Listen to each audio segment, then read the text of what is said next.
Good evening dear students, मैं गौरव Chawla RCB academy में आप सभी स्टूडेंट्स का हार्दिक स्वागत करता हूं। आज हम करेंगे क्वेश्चन प्रैक्टिस, जिसमें से क्वेश्चन प्रैक्टिस अपने कौन कौन से करेंगे आप जानते ही हैं। प्रतिशत, प्रॉफिट लॉस और कौन सा साधारण ब्याज, जहां तक पढ़ चुके हैं वहां तक अपने इस टाइप के क्वेश्चन की प्रैक्टिस करेंगे।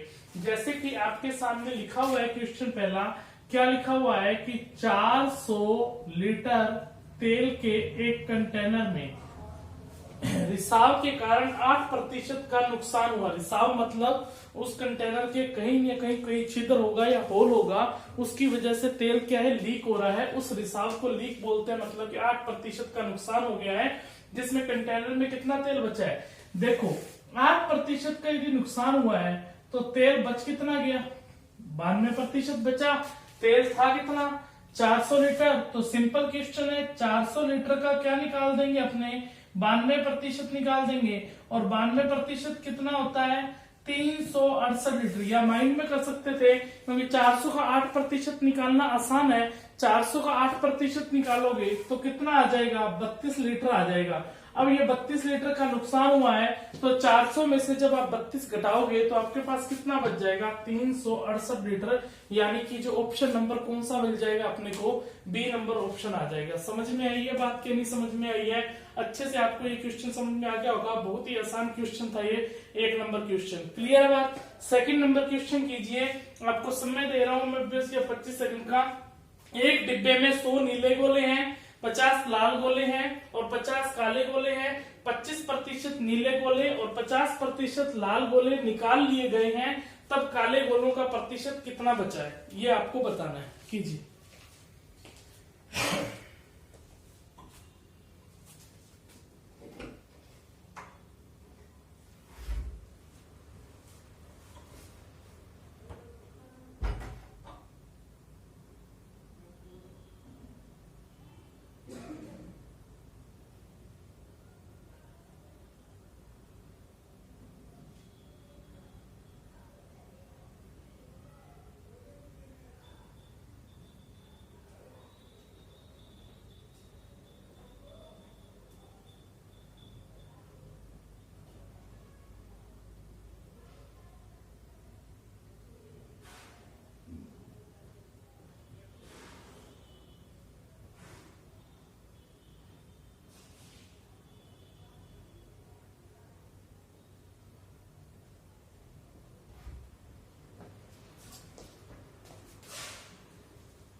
हाँ जी, हो गया होगा। 1 नंबर क्वेश्चन आपने नोट कर लिया होगा और 2 नंबर भी आपने क्वेश्चन करने की ट्राई की होगी। देखिए क्या क्वेश्चन कह रहा है, 2 नंबर बहुत ही अच्छा क्वेश्चन है अपने पास ये 2 नंबर क्वेश्चन। 2 नंबर जो क्वेश्चन कह रहा है वो कह रहा है कि एक डिब्बे में 100 नीले गोले हैं। यहाँ पर मैंने लिख लिया नीले गोले, यानी कि इसको मैं डिनोट कर देता हूं एन से। नीले गोले कितने हैं, 100 है। और लाल गोले कितने हैं, इसको एलजी से डिनोट कर रहा हूं। लाल गोले कितने हैं अपने पास, 50। और 50 क्या है, काले गोले, इसको मैं के और जी से डिनोट कर रहा हूं, जिसको आपको समझ में आ जाए। 50 क्या है, काले गोले। 25% नीले गोले और 50% यहाँ पर देखिए 25% नीले गोले और 50% लाल गोले निकाल लिए गए, तब काले गोले का प्रतिशत कितना बचा है, मतलब कि जो शेष है वो बचा पूछ रहा है। यदि 25% नीले गोले निकाल लिए तो अंदर कितने रह गए हैं, 75%। 50% यदि लाल गोले निकाल ली गई है तो अंदर कितने बच गए, 50। तो काले गोले तो निकाले ही नहीं है, ना तो निकाले हैं ना ही डाले हैं। तो यहाँ पर देखिए 100 का 75% कितना होता है, 75 होता है। और 50 का 50% कितना होता है, 25 होता है। ये तो चीज आपको निकालनी आती होगी। काले गोले तो निकाले ही नहीं है, काले गोले तो कितने के कितने रहेंगे, 50 के 50 ही रहेंगे। अब यहाँ पर देखिए 75 और 25 कितना हो गया, 100। 100 और 50 कितना हो गया, 150। टोटल जो गोले हो गए वो अपने पास कितने हो गए, 150। पहले गोले कितने थे, 200, अब कितने हो गए, 150। तो काले गोलों का प्रतिशत पूछ रहा है, तो काले गोले कितने हैं अपने पास, 50। तो कितने में से पूछ रहा है, तुलना कितने से हो रही है, 150 में से, क्योंकि अब जो नए गोले हैं वो कितने रह गए, 150 रह गए। और प्रतिशत में बताना है तो इंटू में क्या लगेगा, 100। 0 से 0 कट जाएगी, 5 से काटेंगे 3 और 100/3 कटेंगे तो कितना आ जाएगा, 33 सही 1/3%। तो यहाँ पर देखिए जो अपना आंसर आ जाएगा वो क्या आ जाएगा, काले गोलों का कितना प्रतिशत है, तुलना हमेशा कुल से ही करेगा, तो कुल से करेगा तो कुल 150 थे, तो 50 का 150 इंटू 100 रख दिया, तो आंसर कितना आ गया 33 सही 1/3%। ये क्वेश्चन आपको समझ में आ गया होगा, इसको नोट कर लीजिए। और 3 नंबर क्वेश्चन कीजिए। प्रॉफिट लॉस का है कि किसी वस्तु को 240 रुपए में बेचने पर किसी व्यक्ति को 10% की हानि प्राप्त होती है और 20% का लाभ कमाने के लिए कितनी कीमत पर बेचना होगा, कीजिए।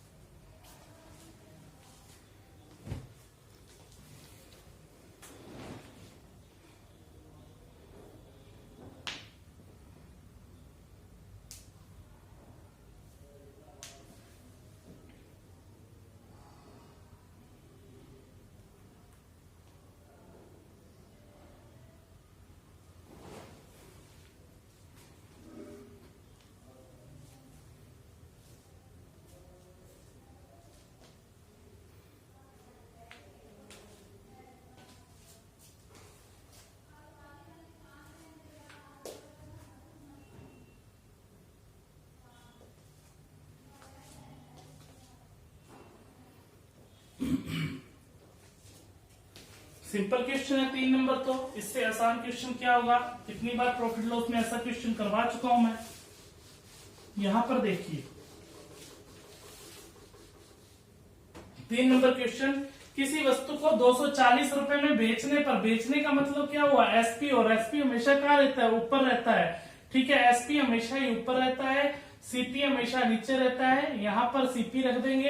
किसी व्यक्ति को 10% की हानि होती है, आपको मैंने बता रखा है हानि हो या लाभ हो वो किस पर गणना की जाती है, क्रय मूल्य पर। इस क्रय मूल्य पर 10% की हानि हुई तो कितना हुआ, 90 बटा में जो 100 है वो 100 कहाँ चला जाएगा, ऊपर चला जाएगा। 90 बटा में 100 बटा का 100 कहाँ चला गया, ऊपर। और व्यय से 20% लाभ कमाने के लिए कितनी कीमत पर बेचना होगा। अब यहां से देखिए, यहां से हमें क्या प्राप्त होगा, क्रय मूल्य प्राप्त होगा ना। ये जो टोटल बन जाएगा, ये टोटल क्या बन जाएगा, क्रय मूल्य बन जाएगा। लाभ और हानि कौन निर्धारित करता है, क्रय मूल्य करता है। और इस क्रय मूल्य पर कितना लाभ चाहिए, 20% का, इसलिए इंटू 120 बटा 100 पता लग गया। यहाँ इंटू क्यों रखा, यहाँ 120 क्यों नहीं रखा, इसलिए रखा क्योंकि लाभ और हानि क्रय मूल्य पर होते हैं। टोटल क्रय मूल्य बन गया और इस क्रय मूल्य पर 120 बटा में 100 आ जाएगा। ये 100 से 100 कट गया, 0 से 0 कट गई, 3 इंटू 3 9 होता है, और 3 इंटू 4 12 होता है 40, और 3 से काटेंगे 8, 8 इंटू 4 कितना आ जाएगा, 320 रुपए। यानी कि उस वस्तु को कितने रुपए में बेचना होगा, 320 में, जो कि ऑप्शन नंबर कौन सा दे रखा है अपने को, डी नंबर ऑप्शन दे रखा है। समझ में बात आई है कि नहीं समझ में आई है, अच्छे से समझ में आ गई होगी। तो इस क्वेश्चन को आप नोट कर लीजिए, ठीक है। आगे मैं नेक्स्ट क्वेश्चन लिखता हूं।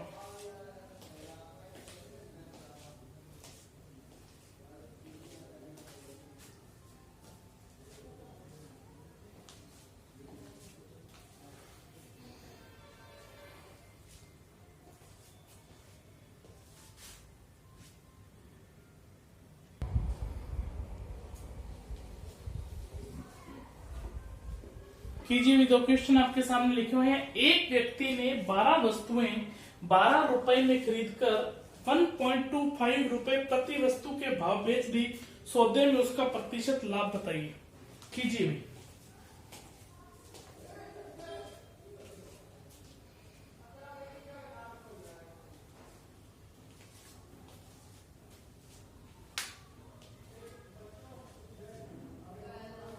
हुआ कि नहीं हुआ, यहां पर देखिए एक व्यक्ति 12 वस्तुएं, आपको मैंने एक चीज बताई थी, जिस तरीके से एसपी हमेशा ऊपर रहता है, सीपी हमेशा नीचे रहता है, उसी तरीके से आपको मैंने ये बताया था रुपए हमेशा नीचे रहेगा, और रुपए बटा क्वांटिटी यानी कि मात्रा हमेशा नीचे रहेगी, या वस्तु हमेशा नीचे रहेगी, या दर हमेशा नीचे रहेगी। ये चीज बताई थी कि नहीं बताई थी, रुपए हमेशा ऊपर रहेंगे, मतलब दर की वस्तु हमेशा कहाँ रहेगी, नीचे रहेगी। देखिए 12 वस्तुएं 12 रुपए में, ये रुपए हैं, तो यहाँ पर देखिए रुपए हमेशा ऊपर रहेंगे। 12 वस्तुएं 12 रुपए में खरीद कर वस्तु हमेशा नीचे रहेगी। खरीदा है, ये टोटल क्या है, 12 वस्तुएं 12 रुपए में खरीद कर, ये टोटल क्या है, सीपी है। रुपए ऊपर वस्तु नीचे, 1.25 प्रति वस्तु के भाव से बेच दी। 1.25 रुपए प्रति वस्तु के हिसाब से बेच दी। प्रति वस्तु मतलब एक वस्तु। 1.25 में उसने कितनी वस्तु बेची है? एक वस्तु बेची है। अब एक वस्तु बेची है, ये रुपए है, और ये एक वस्तु बेची है तो ये क्या है? एसपी है। क्लियर है बात? अब यहाँ पर देखिए, आपको मैंने बताया हुआ एसपी हमेशा ऊपर रहेगा और सीपी हमेशा नीचे। ये तो एसपी है ना, ये एसपी के बटा में सीपी जाएगा, बटा में सीपी जाएगा, तो इसका मतलब सीपी इक्वल एसपी भी तो कह सकते हैं। यहाँ पर देखिए, यदि मैं सीपी इक्वल एसपी कह दूं, एसपी के बटा में एक है, इसको मैं इधर लेकर जाऊंगा तो ये एसपी बटा सीपी नहीं बन जाएगा क्या? बन जाएगा कि नहीं बन जाएगा? इसलिए मैं इसको सीपी इक्वल एसपी कह सकता हूँ कि नहीं कह सकता? ये 12 से दोबारा कट गया, पॉइंट हटेगा तो क्या लगेगा? 100 लगेगा। 25 से काटेंगे 5 और 25 से काटेंगे 4, ये क्या है? एसपी, और ये क्या है? सीपी। ये 1/1 है ना, इसको इधर लेकर आओगे तो ये नीचे सीपी तो बन चुका है। 5/4, 4 में खरीद कर 5 में बेचा, लाभ कितने का हुआ? 1 का। किससे हुआ? 4 से, इंटू में 100, तो यहाँ पर देखिए लाभ कितने का निकल कर आ गया? 25% का क्या आ गया? लाभ आ गया। यदि ये तरीका समझ में नहीं आया तो इसमें लैंग्वेज से भी समझ सकते थे। 12 वस्तु 12 रुपए में खरीदी है, इसका मतलब 1 रुपए में एक वस्तु खरीदी है। 1 रुपए में खरीद रहा है और 1.25 में एक वस्तु बेच रहा है। 1 रुपए में एक वस्तु खरीद रहा है और 1.25 में एक वस्तु बेच रहा है। 1 रुपए में खरीद कर 1.25 में बेच रहा है, तो लाभ कितने का हुआ? 0.25 का। किससे हुआ? 1 से। प्रतिशत में बता रहा है, इंटू में 100, पॉइंट हटेगा तो 100 से 100 कट गया, आंसर कितना आ गया? 25%। अब बताओ समझ में आया कि नहीं आया? आ गया ना समझ में? नोट कीजिए।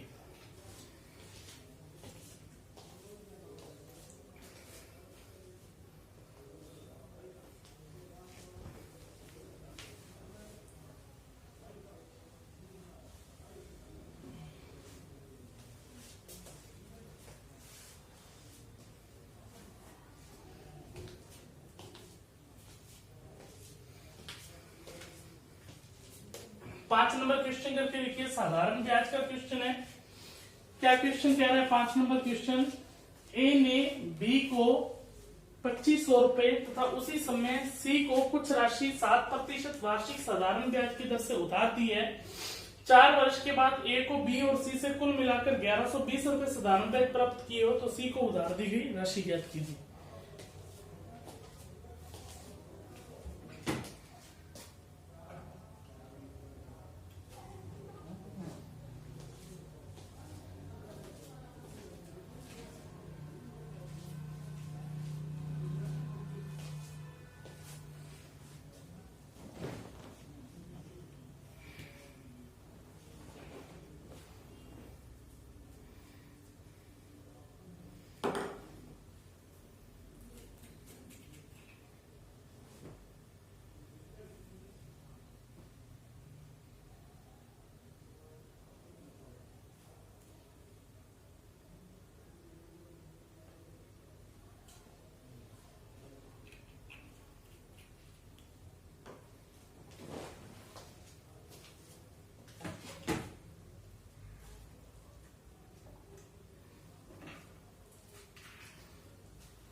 हो गया होगा क्वेश्चन।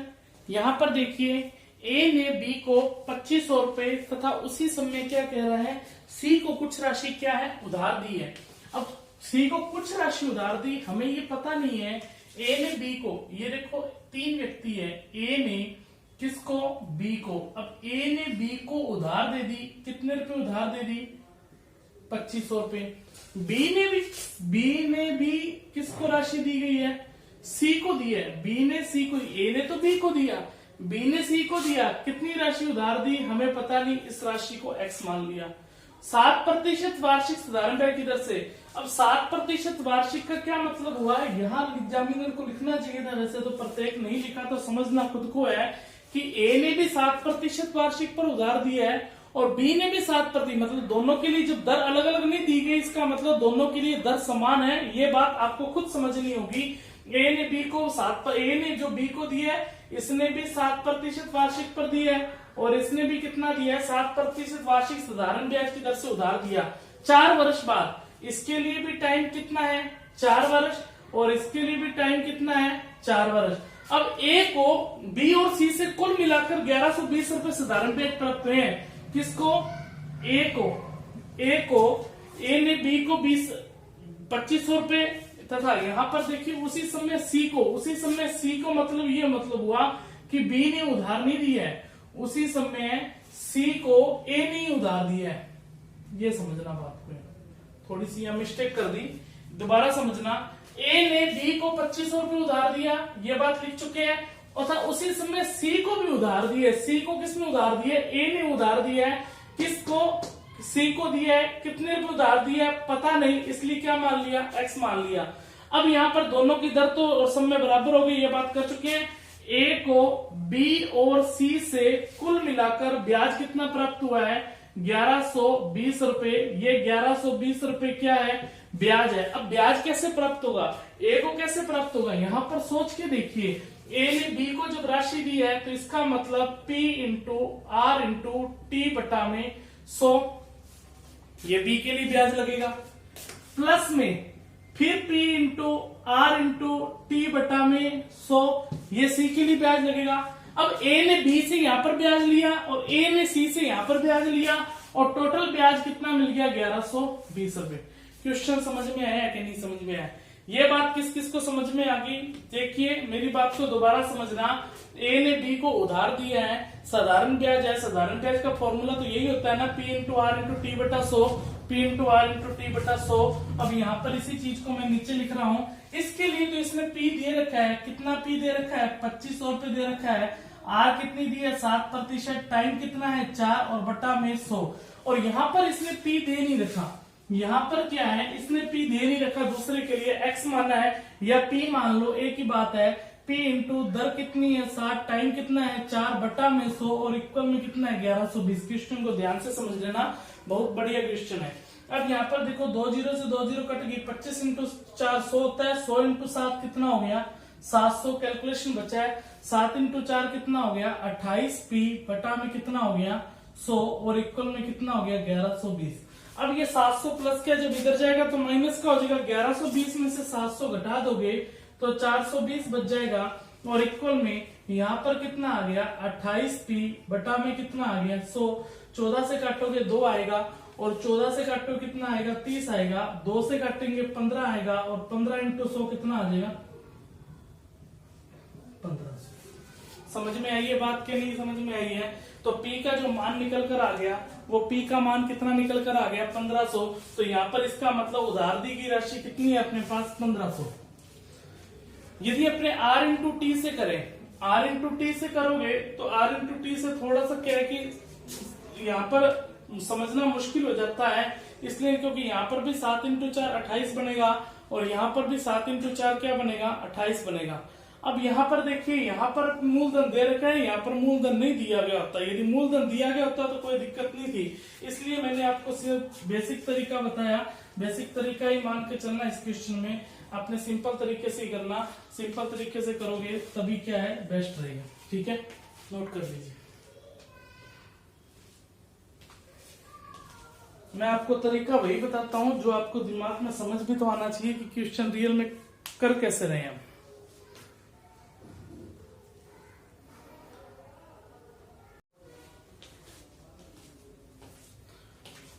इसको आप आराम से नोट कर लेना। आज हम क्वेश्चन प्रैक्टिस थोड़ा सा इतनी कर पाएंगे क्योंकि आज देखो थोड़ा सा काम होने की वजह से मेरे पास टाइम आज कम था, इसलिए मैंने यही सोचा कि क्लास अपनी कम चली जाए कोई दिक्कत नहीं है, पर क्लास होनी रेगुलर जरूरी चाहिए, इसलिए टाइम कम होने की वजह से मैंने इसको इतना ही करवाया है। बाकी अपनी जो प्रैक्टिस है वो कल करेंगे। कल की क्लास में अपने अच्छे क्वेश्चन करेंगे, या तो साधारण ब्याज की क्लास लेकर आएंगे या आगे प्रैक्टिस। तो आज की क्लास इतनी रहेगी, तब के लिए धन्यवाद सबको। ठीक है, इसको आप अच्छे से नोट कर लेना और अच्छे से समझ लेना और अच्छे से आप इसको रिवीजन करते रहना। Thank you.